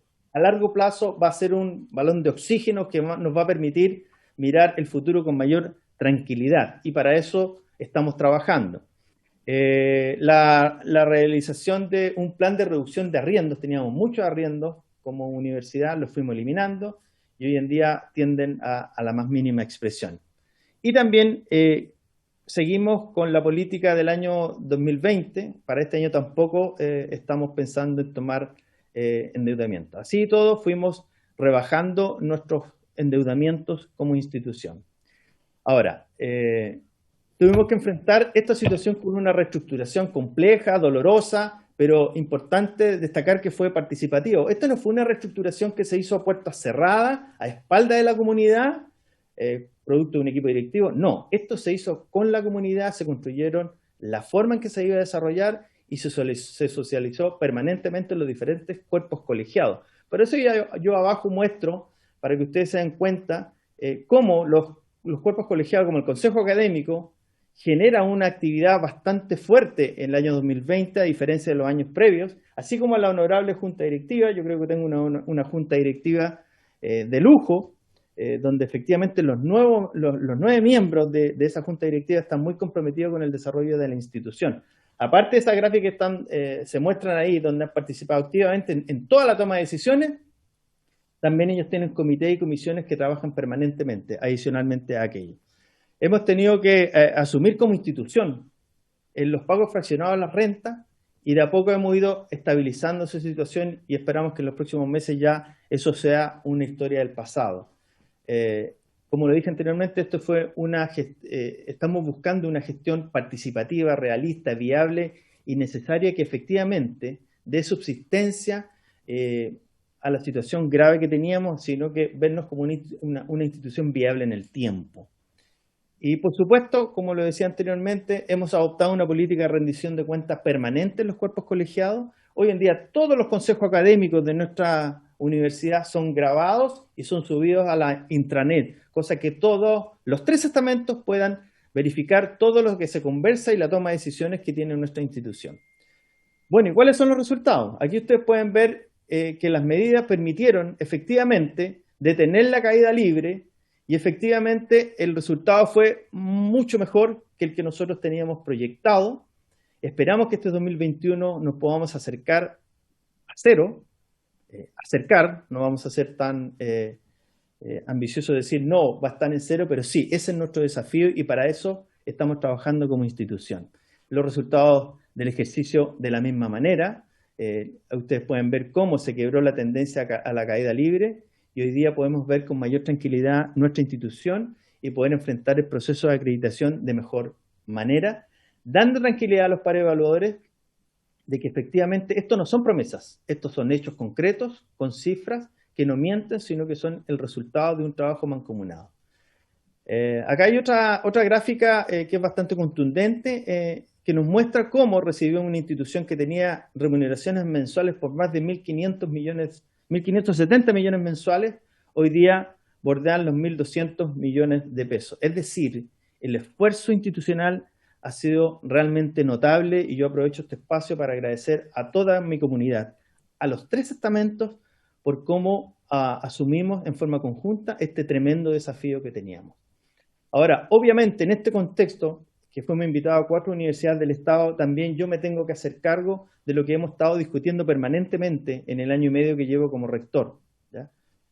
Primero yo quería compartir una gráfica interesante que construimos, que tiene que ver con, miren ahí ustedes, los resultados de las universidades estatales del CRUCH. No quise mostrar la lámina donde están todas las instituciones de educación superior, pero nosotros somos las que tenemos la situación más compleja. Miren, de las 18 universidades que componemos la Universidad del Estado, 7 tienen pérdidas el 2019. Nosotros buscamos los resultados nos dimos trabajo de buscar los resultados del 2020. Esta información que está acá es oficial.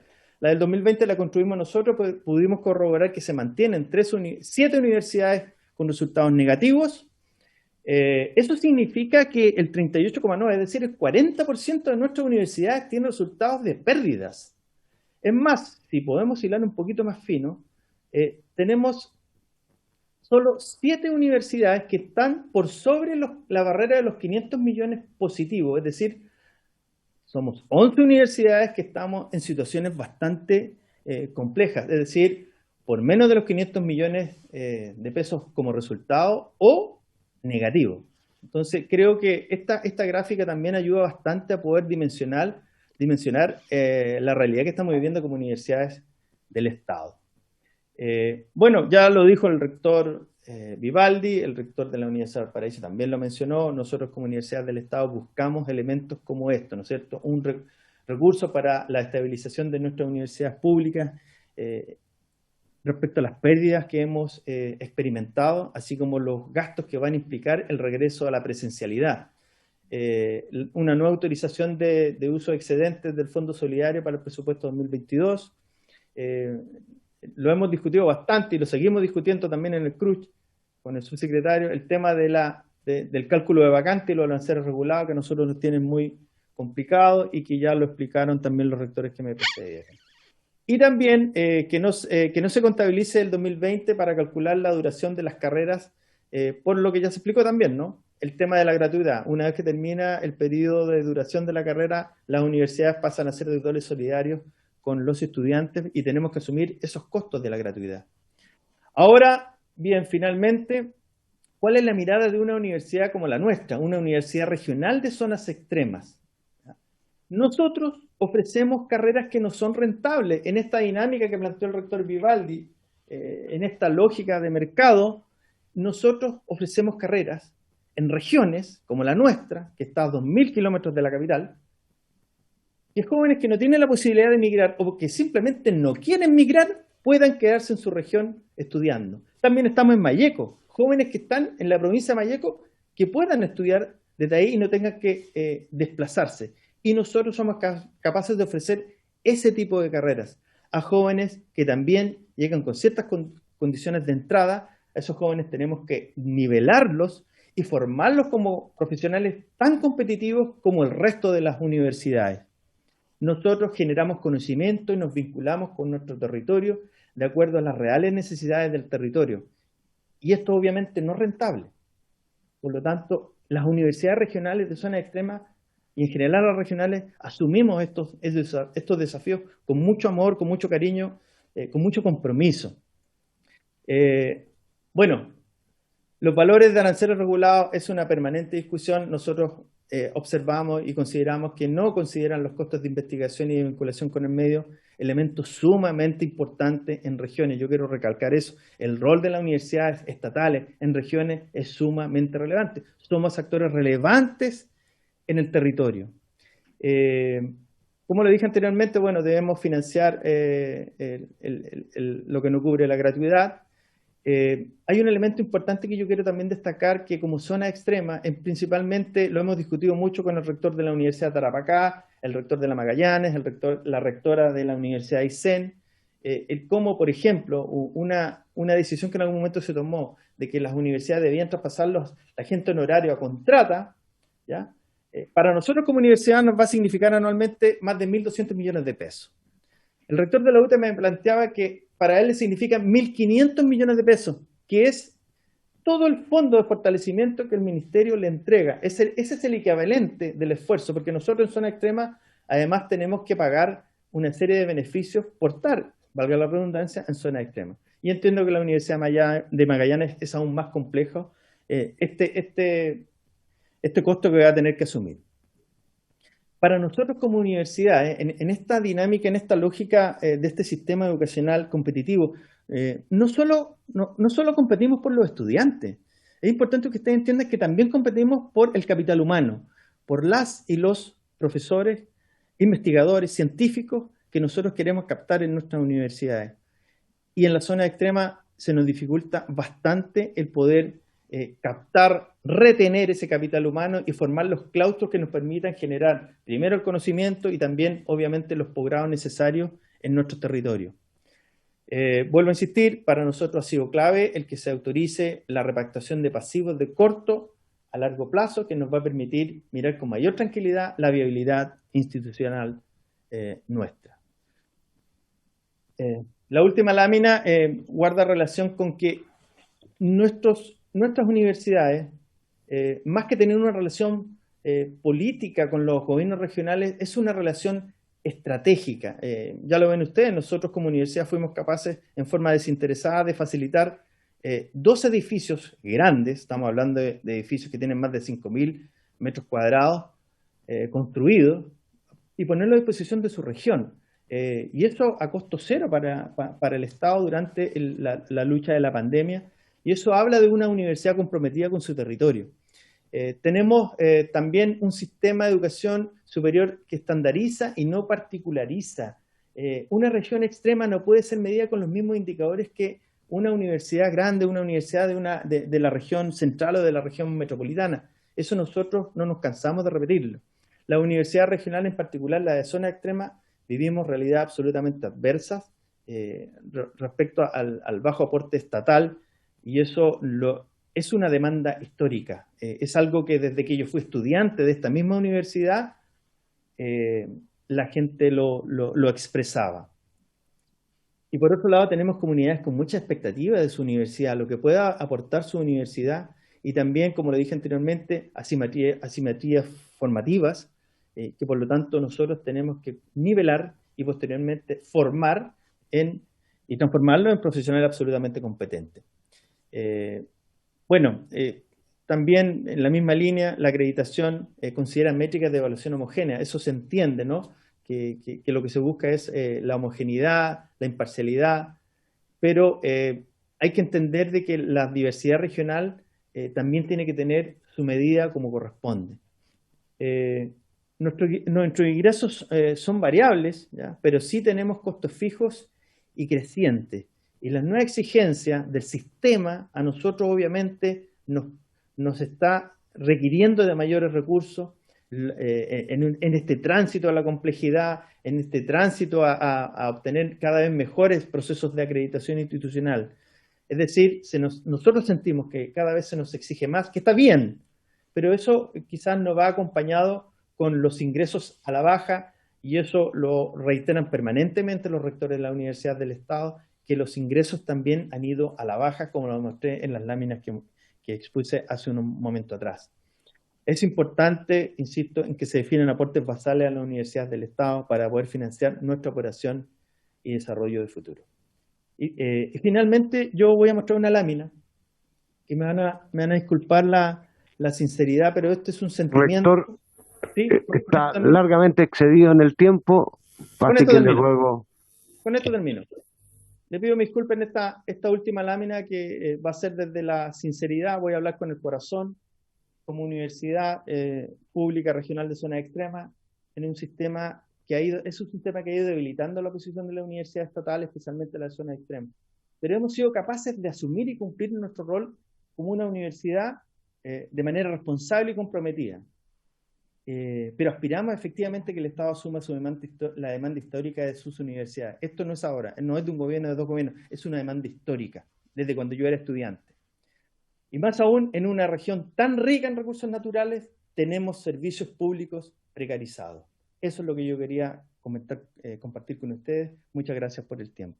Muchas gracias, rector. Le agradecemos y le felicitamos por el esfuerzo y los logros. Le ofrezco la palabra, retomamos con el rector, don Patricio Sangüesa, que nos iba a presentar un PPT. Sí. Gracias. Se lo mandé al rector Vivaldi. Rector, no sé si lo tiene, con el propósito de que usted lo pueda presentar. La verdad es que aquí está. Bueno, la verdad es que primero dije que el modelo de desarrollo de la educación superior en Chile se ha basado más bien en un sistema de mercado de la educación superior, y dije que el mercado en general es concentrador. A nadie se le ocurre ir a zonas muy carentes de población a instalar un negocio de venta de Mercedes-Benz, ni mucho menos, porque no se venden, porque no es un buen mercado. Hay que venderlos en Santiago, en las grandes ciudades. Lo mismo ocurre en el mercado con otras actividades. Y bueno, Chile creó universidades a lo largo del país, no por razones de carácter económico, sino por razones de carácter estratégico. ¿Ya? Y bueno, el país tiene desde Arica hasta Magallanes universidades, digamos, que han avanzado muchísimo, y desde la UR y desde las universidades estatales, en fin, son todas universidades que están acreditadas y que tienen un vínculo muy directo con sus propios territorios, con el propósito de poder contribuir y colaborar a los procesos de desarrollo social, desarrollo económico, desarrollo cultural. Y la verdad es que yo podría referirme a muchos temas referidos a las universidades regionales, y solamente me voy a referir al tema de las carreras de pedagogía. Y lo digo porque creo que es un tema de una urgencia tremenda en Chile. Ya todos sabemos, ¿no es cierto?, lo que ha pasado, los antecedentes solamente entre el 2018 y 2021 se ha reducido en un 58%, en el sentido de presentar déficit en la necesidad de profesores, ya que están proyectados al año 2025 en unos 26.000, y algunos hablan del año 2030 de más de 30.000 profesores que van a ser necesarios, digamos. No siga avanzando, rector. que es la primera. Y entonces eso representa una tremenda necesidad para Chile.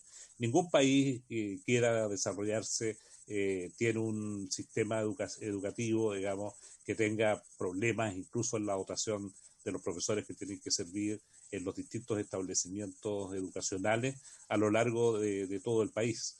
Este es un déficit muy grande. Ahora, dentro de este déficit hay situaciones más dramáticas con lo que ocurre con algunas áreas científicas, por ejemplo, en la formación de profesores y en la dotación de profesores para hacer clases en el país.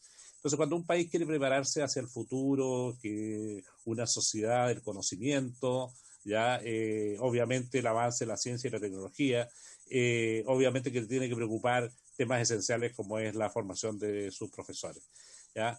Pero sin embargo, el desinterés que existe por matricularse en carreras de pedagogía también es muy grande.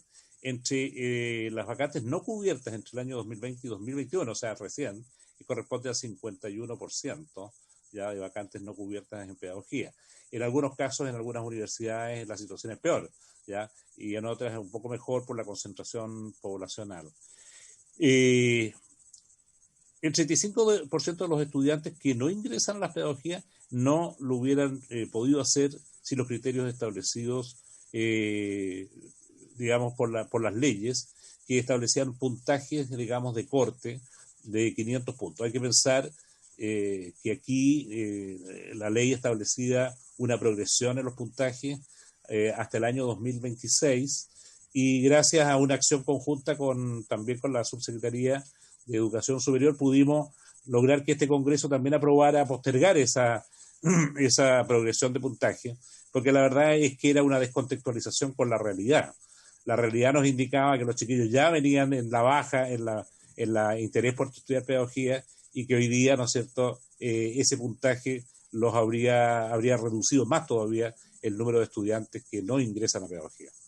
Esto está en el Elige Educar y la Subsecretaría también. También la CONFAUCE, que es el Consejo Decano de Educación. Ahora sí, rector, principales factores de la deserción temprana. O sea, aquí tenemos otro problema. Los alumnos ingresan a pedagogía, los pocos que ingresan, se titulan finalmente, pero terminan desertando de la carrera.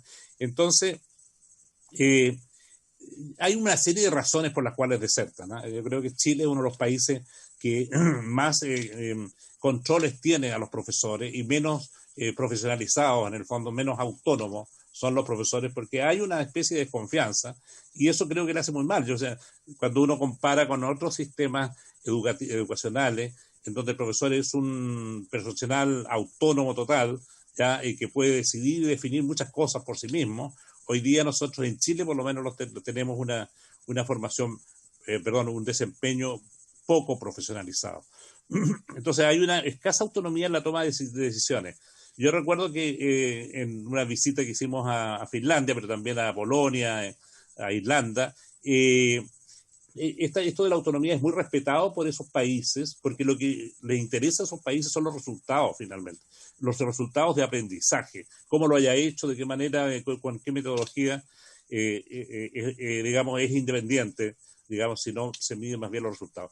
La sobrecarga laboral, la excesiva regulación sistémica, el comportamiento de los estudiantes, aquí hay que decir, ¿no sé? Hay un cambio muy grande, digamos, en unos estudiantes que eran de una determinada manera hace 10 años atrás o 20, y hoy día que son distintos, y que por lo tanto ahí hay un problema, digamos, del manejo que el propio profesor tiene respecto de unos estudiantes que han cambiado. La siguiente, por favor. Ya. Bueno, ¿cómo abordar esta situación? Ideas para reflexionar. Recordar los principios de la educación y particularmente los términos específicos de la pedagogía. Yo creo que eso hay que tenerlo siempre presente. Sin duda que la educación tiene muchos impactos, demasiados. Unos tienen que ver con el desarrollo del país, otros tienen que ver con el desarrollo personal, el desarrollo integral de las personas, el tema ciudadano, la vida democrática. O sea, hay una serie de principios que están detrás de la educación, ¿ya? Que no son solamente la contribución que un ciudadano le presta al desarrollo económico, sino más bien también al desarrollo social, al desarrollo cultural, a la integración, a la cohesión. Entender que el fortalecimiento de la formación de las carreras pedagógicas no es solo una responsabilidad de las instituciones formadoras. La verdad es que en relación a las instituciones formadoras hay que decir que por años, y espero que sí se corrija, hay luces para ello, por años las carreras pedagógicas en las universidades eran las que tenían los más bajos aranceles del sistema. Suponiendo que eran baratas, suponiendo que era muy barato formar profesores, y la verdad que es todo lo contrario. Muchas veces formar un profesor es mucho más caro que formar algunos ingenieros incluso. Pero claro, si lo queremos hacer del más alto nivel, ¿ya? Este es un tema social, es un tema cultural y por supuesto que implica un esfuerzo presupuestario.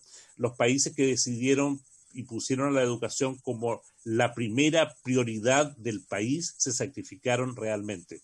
Y cuando lo hicieron, y me refiero nuevamente a Finlandia, lo hicieron, ¿no es cierto?, teniendo un PIB más bajo que el de Chile. O sea, realmente la sociedad se puso de acuerdo en que esta era la prioridad uno, la educación. La educación y dentro de la educación la formación de profesores, ¿ya? Son presupuestos suficientes y no necesariamente competitivos, ¿ya? Porque aquí hay una misión país. La educación tiene ese propósito, es una misión país que trasciende, digamos, al resto de los desarrollos de... Si no existe una buena educación, no va a haber los impactos que se requieren en el desarrollo nacional, en la convivencia, ¿no es cierto?, el desarrollo cultural, en fin.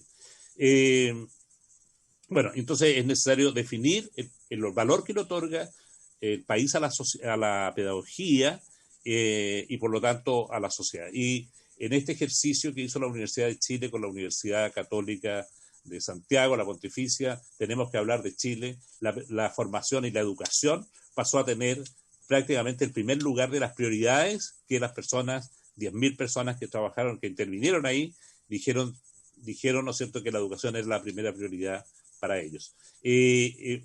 Rector Vivaldi, si pasa por la siguiente, ya. Bueno, el desarrollo profesional docente, yo creo que aquí hay un avance. Nosotros no podemos negar que hay un avance con este desarrollo profesional docente. No suficiente. No provocó los impactos que deberíamos querido que provocara también en el interés de las personas por estudiar pedagogía. Y la formación inicial docente son parte de un sistema que debe estar articulado, porque es un sistema dependiente. Piensen ustedes, digamos, que la mayoría de los alumnos que ingresan a pedagogía en general son vulnerables.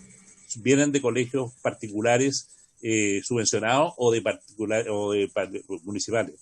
Son personas vulnerables. La universidad tiene que hacer un esfuerzo muy grande para poder llevar a esas personas, ¿no es cierto?, a cubrirle todas sus brechas. Bueno, revisar los marcos regulatorios de la carrera de pedagogía, entendiendo que la calidad no solo es una cuestión de puntajes de ingreso. Efectivamente, no es solo eso. Aquí hay elementos vocacionales, ¿ya? Y aquí hay situaciones que si nosotros aplicamos, podríamos aplicar 650 puntos, 700 puntos, como ocurre en otros países en donde hay un tremendo interés por estudiar pedagogía. Pero sin embargo no llegaría prácticamente nadie a estudiar pedagogía con esas restricciones. Bueno, hay que realizar estudios regionales del impacto del aumento de los requisitos de ingreso.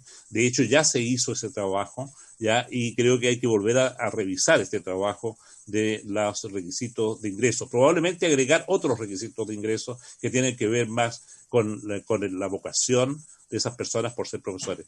Y implementar políticas públicas que permitan disminuir la deserción también. Si la siguiente, por favor. ¿Ya? Bueno, esto ya se ha planteado por el IGE Educar el año 2019 en cuanto a la extracción, la retención, la reinserción y apoyo durante la formación de profesores. Los planes en zonas con déficits e incentivos para docentes en contextos vulnerables, como también con los resultados de las encuestas 2020 respecto a la percepción de la ciudadanía sobre esta profesión docente. ¿Ya? Sigamos con la siguiente, ¿ya? Por favor. Y que aquí vamos a mostrar algunos cuadros. Mira, la evolución 2007-2020 en el número de programas de formación pedagógica por especialidad. Y aquí tenemos, si ustedes ven, todas las curvas a la baja. Todas las curvas prácticamente a la baja. Y aquí están las carreras de pedagogía. ¿Ya? Algunas súper complicadas, como las carreras científicas, matemáticas, en fin, que es preocupante, porque efectivamente nosotros no podemos pensar en importar profesores. Yo creo que eso sería muy, muy negativo. ¿Ya? Y tampoco debiéramos pensar en que personas que no son pedagogos pudieran transformarse de un día para otro en profesores. Sí podemos pensar, obviamente, en reconvertir profesionales para ser pedagogos. Sigamos con la siguiente, por favor. Bien, evolución 2007-2020 en matriculados en primer año en pedagogía en educación básica. Y vean ustedes, aquí está por regiones, Valparaíso, Maule, Coquimbo, pero todas a la baja. ¿Y qué vamos a hacer con esto? O sea, tenemos que formar a nuestros niños, digamos. Nos encontramos con una tremenda dificultad. Adelante por la próxima. Por favor, acá tenemos salarios promedios para titulados de pedagogía entre el primero y quinto año post-titulados. Esto es para el año 2020. Y aquí vean ustedes, ¿no es cierto?, lo que pasa, por ejemplo, los profesores de matemáticas están obteniendo más remuneraciones y así sucesivamente. Claro, vienen de muy poco vienen de ganar muy poco, 500 y tantos mil, en fin, y luego, ¿no es cierto?, se han elevado, pero también estamos pensando que estas remuneraciones, que son mejores que las anteriores, todavía no motivan a las personas, porque veamos el cuadro siguiente y van a encontrarse con otra situación. Por favor, el cuadro siguiente. Y aquí tenemos todas las profesiones. Perdón, no todas, sino que un grupo importante de profesiones. Si ustedes ven, la pedagogía está en el lado inferior, la que gana más son los médicos, ¿ya? Y aquí sucesivamente, pero lo que importa saber acá que todavía nosotros mantenemos a los profesores en un rango remuneratorio bajo en comparación con las otras profesiones. Y nos encontramos con otros países que este rango está por acá arriba, muy cerca de la medicina, de algunas ingenierías, en fin. Eso no nos pasa todavía a nosotros porque no tenemos la conciencia de que la educación es el factor principal del motor del desarrollo del país. Y entiendo que esta era la última, rector Vivaldi, de todas maneras, muchas gracias. Eso es, yo no pude haberme referido a muchas otras cosas, pero quiero decir que las universidades que mantienen pedagogía son bastante heroicas porque lo están haciendo subsidiando la carrera pedagógica con otros ingresos de otras carreras. Ha habido un interés, tengo que decirlo también, de parte de la subsecretaría de alguna manera, digamos, mejorar algunos aspectos, particularmente los referidos a los aranceles regulados de pedagogía, que bueno, esperamos que sí todo eso vaya bien y resulte bien. Bien, pero eso es, hay mucho más que decir de las universidades regionales, pero están haciendo patria a lo largo de todo el país. Gracias. Gracias, rector. Don Patricio Sangüesa, agradecemos su interesante aporte. Algo ya hemos hecho en esta comisión, ¿no es cierto?, y en este Parlamento en relación con el tema que usted ha abordado, y habrá que seguir trabajando. Yo ahora quiero ofrecerle la palabra al señor subsecretario para que entonces pueda responder en lo posible afirmativamente a cada una de las sugerencias que han hecho los rectores. Aumentemos el basal, ¿no es cierto? Veamos las aranceles, veamos todo el tema, ¿no es cierto? Mejor incentivo, mejoremos los sueldos, etcétera. No, en serio, subsecretario, le doy la bienvenida y me gustaría que usted pudiera, ¿no es cierto?, reaccionar en primer lugar, porque ustedes, los rectores, están conscientes que gran parte de estos temas tienen la responsabilidad el Ejecutivo, naturalmente, en cuanto que implica recursos y eso nos pone limitaciones a nosotros acá en el Parlamento. Señor subsecretario, le ofrezco la palabra. Muchas gracias, presidente. Agradezco la invitación y agradezco también, sinceramente, las presentaciones que hemos escuchado el día de hoy por parte de los rectores de 4 universidades estatales. Quiero en esta intervención, presidente, responder algunas de las materias que han planteado los rectores, sin perjuicio de lo cual, por supuesto, que pongo a disposición esta u otra instancia que podamos definir para seguir conversando, dado que evidentemente no voy a alcanzar a hacerme cargo de todas las materias, digamos. Algunas por cuestión de tiempo, otras también simplemente porque exceden lo que corresponde a mi competencia. Quiero empezar estas palabras primero reconociendo y valorando el enorme aporte que representan las instituciones de educación superior estatales.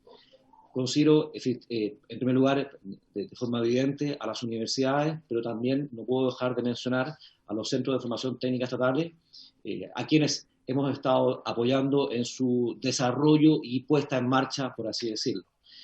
Pero no quiero dejar de reconocer muy particularmente, presidente, el rol que juegan las universidades estatales, en particular las regionales y en forma aún más expresa las universidades regionales ubicadas en zonas extremas. Hemos tenido diversas discusiones a este respecto. He comprometido no solamente mi interés y participación en actividades diversas, sino que mi visita a las universidades ubicadas en zonas extremas. Y me interesa sobremanera porque finalmente, presidente, estas universidades tienen un rol, todas las universidades estatales, pero en particular las ubicadas en zonas extremas, tienen un rol adicional, que yo suelo vincular con la importancia geopolítica que ellas representan, en términos de la generación de oportunidades, por cierto, pero también en términos del desarrollo que pueden proveer para sus regiones. Desde ese punto de vista, quiero hacer una especial mención a dichas universidades, sin perjuicio de reconocer el aporte que en general las universidades estatales representan para nuestro sistema de educación superior, por cierto, pero también para nuestro país. Habiendo dicho eso, quiero también, en segundo lugar, presidente, reconocer el enorme esfuerzo que han puesto las universidades estatales, el sistema de educación general, el sistema de educación superior en general, pero también, evidentemente, las universidades estatales, en términos no solamente de hacerse cargo de la situación que se nos vino, digamos, casi de la noche a la mañana por la pandemia, sino también del esfuerzo que ellas han hecho en el combate a la pandemia. Es decir, por una parte, valoro realmente el esfuerzo que hicieron para poder hacerse cargo y mantener sus procesos formativos, aún, digamos, en un contexto tremendamente adverso, sino también valoro que lo que ellas han dispuesto en términos de recursos, dedicación, personas e infraestructura para el combate a la pandemia, ya sea a través de laboratorios, a través de los cuales se pudo hacer y se sigue haciendo exámenes PCR, ya sea también a través del apoyo que le dieron a sus estudiantes, a través de becas de conectividad o de dispositivos electrónicos o de facilidades de pago para los alumnos que no tenían beneficios estudiantiles. En fin, hay un sinnúmero de elementos que dan cuenta de la preocupación que hubo en el sistema de educación superior y particularmente en las universidades estatales por hacerse cargo de esta situación y no permitir que los procesos formativos se vieran alterados, digamos, en lo que buenamente podían no alterarse, considerando el contexto de la pandemia. Todo eso, por supuesto, presidente, lo valoramos y siempre he hecho un reconocimiento. No lo hago yo solamente, lo hace también la UNESCO, respecto de lo que hizo Chile en términos de mantener sus procesos formativos y que el esfuerzo mancomunado de todo el sistema permitió que finalmente nuestros estudiantes se vieran perjudicados lo menos posible. Ahora bien, eso por supuesto que ha representado mayores costos o menores ingresos, también ha representado en algunos casos algún ahorro de costos por mantención menor mantención necesaria de algunos campus, pero evidentemente raya para la suma, como se dice coloquialmente, hay mayores costos en los que han tenido que incurrir las instituciones de educación superior y en este caso las universidades del Estado. ¿Qué es lo que hemos hecho desde el Ejecutivo, desde el Ministerio de Educación particularmente? Hay una serie de elementos que me gustaría destacar. Podremos discutir, evidentemente, si es que son o no suficientes, pero al menos me gustaría hacer ver que ha habido, digamos, un apoyo desde el Ministerio de Educación para el sistema de educación superior y en particular para las universidades del Estado. ¿Qué elementos me interesa resaltar? Por supuesto, presidente, haciendo un resumen de lo que finalmente esta cartera de Estado ha hecho con relación a las universidades estatales. En primer lugar, se debe considerar que existe un plan de fortalecimiento de universidades del Estado. Ese plan de fortalecimiento considera para este año un monto superior a los 30.000 millones de pesos, monto similar al que también se dispuso en la ley de presupuestos del año pasado para el fortalecimiento de estas universidades del Estado. Parte de esos fondos pudieron destinarse, de hecho, a proyectos vinculados de una u otra manera a la pandemia. Estos recursos, por otra parte, presidente, se van a incrementar en forma importante para el próximo año. Cerca de 56.000 millones de pesos, 56.000 millones de pesos debiesen estar reflejados en la ley de presupuesto del próximo año. ¿Por qué me atrevo a anticipar esto, aun cuando no ha habido tramitación de ley de presupuesto? Simplemente porque en la ley de universidades del Estado, la 21.094, se estipula un monto, un aporte total de 300.000 millones de pesos para la Universidad del Estado, 150.000 de los cuales debe realizarse durante el primer quinquenio. Pues bien, ese primer quinquenio termina el próximo año y en consecuencia se deben completar, de acuerdo a la ley, los 150.000 millones de pesos comprometidos para las universidades del Estado. Y eso significa o representa más o menos, no tengo aquí la cifra exacta, presidente, pero cerca de 56.000 millones de pesos que van a estar a disposición de las universidades del Estado para el financiamiento de proyectos con relación a su fortalecimiento. Eso en primer lugar. En segundo lugar, también me parece importante señalar que en el contexto de la Ley 21.091 y de la implementación de la política de gratuidad, le ha correspondido a esta subsecretaría la definición de dos elementos importantes: los nuevos aranceles regulados, por una parte, y por otra parte, la regulación de vacantes. Pues bien, con relación a la definición o al cálculo de los nuevos aranceles regulados, hago ver que se está haciendo, de acuerdo a lo que establece la ley, por grupos de carrera. Eso significó que hicimos una regulación de carreras, de aranceles, para 3 grupos de carrera: Derecho, Pedagogía y Servicios Personales. Y por supuesto ahí contando con la participación de una comisión de expertos que se constituyó tal como la ley establece. Esa regulación de aranceles, que va a regir respecto a estos 3 grupos de carrera a partir del próximo año, va a implicar, en términos muy resumidos, presidente, cerca de 5.000 millones de pesos más para las universidades del Estado, en comparación con las transferencias que rigen actualmente.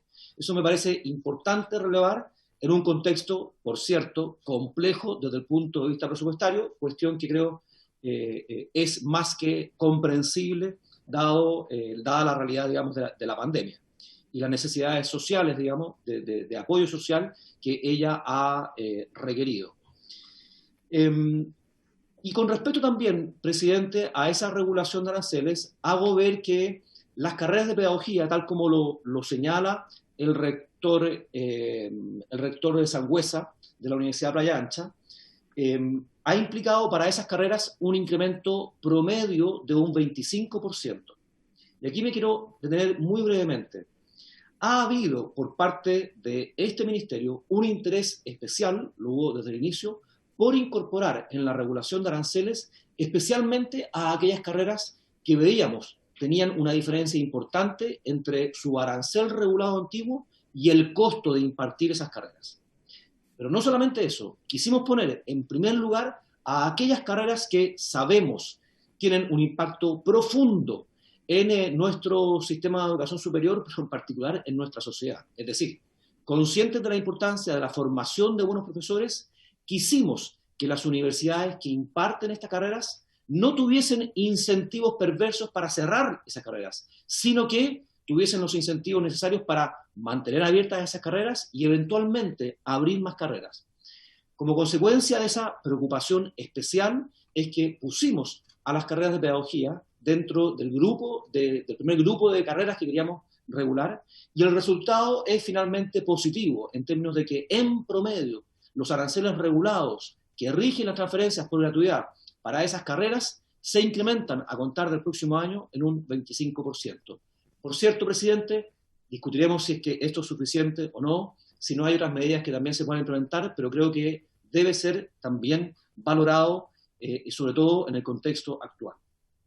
Por otra parte, presidente, también hemos dispuesto, y así establece la ley de presupuesto de este año, que hasta el 25% de los excedentes acumulados del Fondo Solidario pueden ser utilizados, voy a repetir, 25% de los excedentes acumulados del Fondo Solidario, lo cual equivale para las universidades del Estado a un monto cercano a los 30.000 millones de pesos, pueden ser utilizados para hacer frente a los gastos relacionados con la pandemia.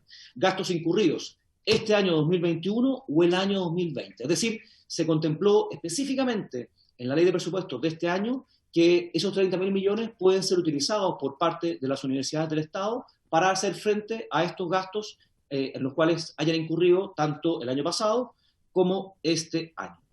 Entonces, eso muy en resumen, presidente, y por supuesto hay una serie de otras situaciones. Entendemos también que no se puede hacer frente desde el punto de vista financiero a todas las demandas o necesidades, pero creo también que es importante poner arriba de la mesa todo lo que el Estado y en particular este ministerio ha hecho en pos del sistema de educación superior y en particular de las universidades del Estado. Me detengo, presidente, por último, en un elemento que me parece importante señalar. Aquí hay una cuestión de recursos involucrada y, por supuesto, tenemos todos que poner de nuestra parte para apoyar a nuestras universidades, para que no se vean expuestas a situaciones complejas desde el punto de vista financiero. Eso lo asumo, digamos, y entendemos que debemos trabajar conjuntamente y esperamos que en la discusión presupuestaria del próximo año pueda incorporarse, pueda considerarse esta situación de buena manera. Sin embargo, también quiero hacer ver lo siguiente, presidente. Hay también, y es importante señalarlo, una cuestión de gestión que debe ser tenida en consideración por parte de cada uno de los rectores. O dicho de otra manera, los recursos son importantes, sin duda, pero también la gestión y la buena gestión son también una manera muy, muy relevante de hacer frente a situaciones complejas como las que vivimos actualmente. Tenemos aquí, entre nosotros, un muy buen ejemplo. Me refiero solamente al más cercano porque es el que conozco digamos, en propiedad. Es el caso de la Universidad Arturo Prat. En efecto, el rector ha expuesto muy bien la situación a la que se vio enfrentado o que heredó en su universidad, una situación en extremo complejo.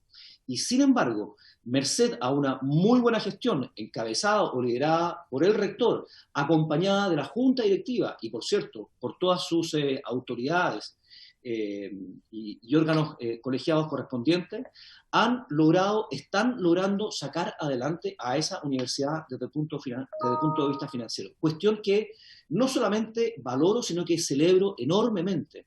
Estuvimos hace algunas semanas atrás en Iquique precisamente para ver en terreno los avances de la universidad y pude constatar, in situ, presidente, no solamente los enormes esfuerzos que han hecho las autoridades actuales, sino los resultados a los cuales están llegando. Producto de lo cual no tengo ninguna duda en que va a obtener una muy buena calificación si podemos hablar de calificación, en su proceso de acreditación. Yo lo dije con todas sus letras, la universidad se encuentra en muy buen pie para enfrentar este nuevo proceso de acreditación, porque pude ver realmente en terreno lo que se ha hecho y los avances que ha mostrado la universidad. Evidentemente, presidente, insisto, esto no es suficiente, pero creo también que es bueno dar cuenta y celebrar cuando las gestiones son pertinentes, cuando son adecuadas y cuando finalmente se hacen cargo de los problemas que enfrenta una institución, en este caso una universidad estatal. Eso evidentemente debo señalarlo, debo celebrarlo el día de hoy. Pero cierro, presidente, esta intervención simplemente agradeciendo nuevamente la invitación, agradeciendo las presentaciones y haciendo un llamado también a que podamos conjuntamente ir en la línea de solucionar los problemas que aquejan a nuestras instituciones. Es de nuestra preocupación que sean lo menos posible. Hay que entender, evidentemente, que nos encontramos en un contexto presupuestario complejo y adverso, pero sin perjuicio de lo cual creo yo que se puede avanzar en algunas soluciones. Finalmente, el aporte que representan las universidades estatales, y lo digo nuevamente, en especial, digamos, para mí, digamos, me son muy queridas, aún más queridas las regionales y las de zonas extremas. Creo que es tremendamente relevante para el futuro de nuestro país y eso siempre debe ser tenido en consideración. Muchas gracias, presidente. Gracias, señor subsecretario. Estimados colegas, tengo que informarles que si tienen interés en hacer alguna intervención, hacer algún comentario, necesariamente tenemos que abordar la posibilidad de, ¿cómo se llama? Prorrogar, ¿no es cierto?, esta sesión. Perdón, Camila, termino, le doy la palabra al tiro. Prorrogar. Y si es así, por lo que veo incluso ya que está con su manito la diputada Rojas, les propongo a ustedes que podamos prorrogar en 15 minutos, ¿les parece? Para comentarios de los señores diputados.